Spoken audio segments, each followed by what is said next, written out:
This is Joshua. I will be reading out of Genesis chapters 1 and 2. Let's begin. The creation of the world. In the beginning, God created the heavens and the earth. The earth was without form and void, and darkness was over the face of the deep. And the Spirit of God was hovering over the face of the waters. And God said, "Let there be light," and there was light. And God saw that the light was good, and God separated the light from the darkness. God called the light day, and the darkness he called night. And there was evening, and there was morning the first day. And God said, "Let there be an expanse in the midst of the waters, and let it separate the waters from the waters." And God made the expanse and separated the waters that were under the expanse from the waters that were above the expanse, and it was so. And God called the expanse heaven. And there was evening, and there was morning the second day. And God said, "Let the waters under the heavens be gathered together into one place, and let the dry land appear," and it was so. God called the dry land earth, and the waters that were gathered together he called seas. And God saw that it was good. And God said, "Let the earth sprout vegetation, plants yielding seed, and fruits, trees bearing fruit in which is their seed, according to its kind, on the earth." And it was so.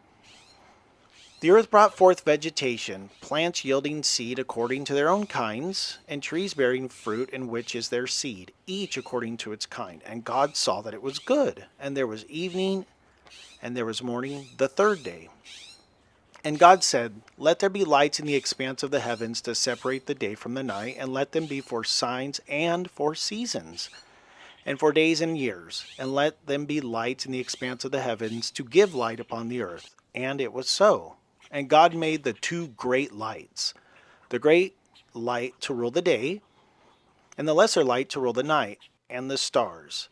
And God set them in the expanse of the heavens to give light on the earth, to rule over the day and over the night, and to separate the light from the darkness. And God saw that it was good.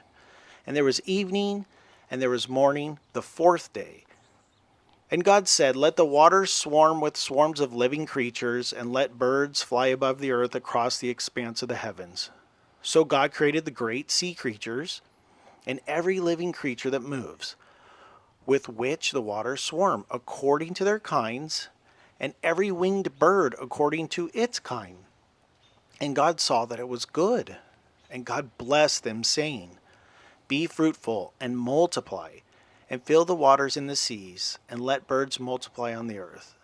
And there was evening, and there was morning the fifth day. And God said, "Let the earth bring forth living creatures according to their kinds, livestock, and creeping things, and beasts of the earth according to their kinds." And it was so. And God made the beasts of the earth according to their kinds, and the livestock according to their kinds, and everything that creeps on the ground according to its kind. And God saw that it was good. Then God said, "Let us make man in our image, after our likeness, and let them have dominion over the fish of the sea, and over the birds of the heavens, and over the livestock, and over all the earth, and over every creeping thing that creeps on the earth." So God created man in his own image. In the image of God he created them. Male and female he created them. And God blessed them, and God said to them, "Be fruitful and multiply, and fill the earth and subdue it, and have dominion over the fish of the sea, and over the birds of the heavens, and over every living thing that moves on the earth." And God said, "Behold, I have given you every plant yielding seed that is on the face of the earth, and every tree with seed in its fruit. You shall have them for food. And to every beast of the earth, and to every bird of the heavens, and to everything that creeps on the earth, everything that has the breath of life, I have given every green plant to food." And it was so. And God saw everything that he had made, and behold, it was very good. And there was evening, and there was morning the sixth day. The seventh day God rests. Chapter 2. Thus the heavens and the earth were finished, and all the host of them. And on the seventh day God finished his work that he had done, and he rested on the seventh day from all the work that he had done. So God blessed the seventh day and made it holy, because on it God rested from all his work that he had done in creation, the creation of man and woman. These are the generations of the heavens and the earth when they were created, in the day that the Lord God made the earth and the heavens. When no bush of the field was yet in the land, and no small plant of the field had yet sprung up, for the Lord God had not caused it to rain on the land, and there was no man to work the ground. And a mist was going up from the land, and was watering the whole face of the ground. Then the Lord God formed the man of dust from the ground, and breathed into his nostrils the breath of life, and the man became a living creature. And the Lord God planted a garden in Eden in the east, and there he put the man who he had formed. And out of the ground the Lord God made to spring up every tree that is pleasant to the sight and good for food. The tree of life was in the midst of the garden, and the tree of the knowledge of good and evil. A river flowed out of Eden to water the garden, and there it divided and became four rivers. The name of the first is the Pishon. It is the one that flowed around the whole land of Havilah, where there is gold. And the gold of that land is good. Palladium and onyx stone are there. The name of the second river is Gihon. It is one that flowed around the whole land of Cush. And the name of the third river is the Tigris, which flows east of Assyria. And the fourth river is the Euphrates. The Lord God took the man and put him in the garden of Eden to work it and to keep it.